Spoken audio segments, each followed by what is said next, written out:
شروع اللہ کا نام لے کر جو بڑا مہربان نہایت رحم والا ہے۔ احمق لوگ کہیں گے کہ مسلمان جس قبلے پر پہلے سے چلے آتے تھے اب اس سے کیوں منہ پھیر بیٹھے؟ تم کہہ دو کہ مشرق اور مغرب سب اللہ ہی کا ہے، وہ جس کو چاہتا ہے سیدھے رستے پر چلاتا ہے، اور اسی طرح ہم نے تم کو امت معتدل بنایا ہے تاکہ تم لوگوں پر گواہ بنو اور پیغمبر آخر الزمان صلی اللہ علیہ وآلہ وسلم تم پر گواہ بنے۔ اور جس قبلے پر تم پہلے تھے اس کو ہم نے اس لیے مقرر کیا تھا کہ معلوم کریں کہ کون ہمارے پیغمبر کا تابع رہتا ہے اور کون الٹے پاؤں پھر جاتا ہے۔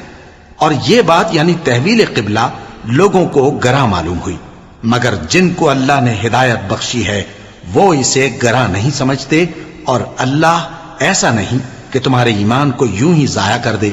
اللہ تو لوگوں پر بڑا مہربان ہے، صاحب رحمت ہے۔ اے پیغمبر صلی اللہ علیہ وآلہ وسلم، ہم تمہارا آسمان کی طرف منہ اٹھانا دیکھ رہے ہیں، سو ہم تم کو اسی قبلے کی طرف جس کو تم پسند کرتے ہو منہ کرنے کا حکم دیں گے۔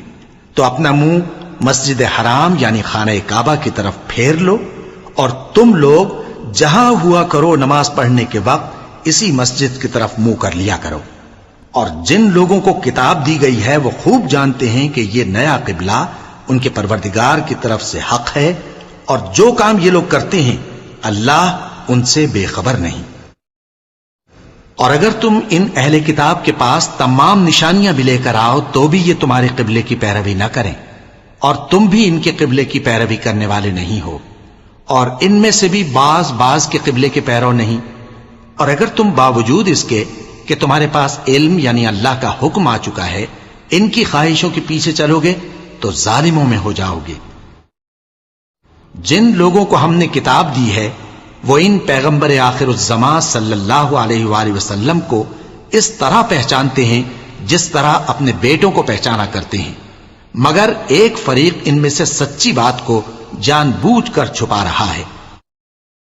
اے پیغمبر صلی اللہ علیہ وآلہ وسلم، یہ نیا قبلہ تمہارے پروردگار کی طرف سے حق ہے، تو تم ہرگز شک کرنے والوں میں نہ ہونا۔ اور ہر ایک شخص کے لیے ایک سمت مقرر ہے جدھر وہ عبادت کے وقت منہ کیا کرتا ہے، تو تم نیکیوں میں سبقت حاصل کرو۔ تم جہاں ہوگے اللہ تم سب کو جمع کرے گا، بے شک اللہ ہر چیز پر قادر ہے۔ اور تم جہاں سے نکلو نماز میں اپنا منہ مسجد حرام کی طرف کر لیا کرو، بے شبہ یہ تمہارے پروردگار کی طرف سے حق ہے، اور تم لوگ جو کچھ کرتے ہو اللہ اس سے بے خبر نہیں۔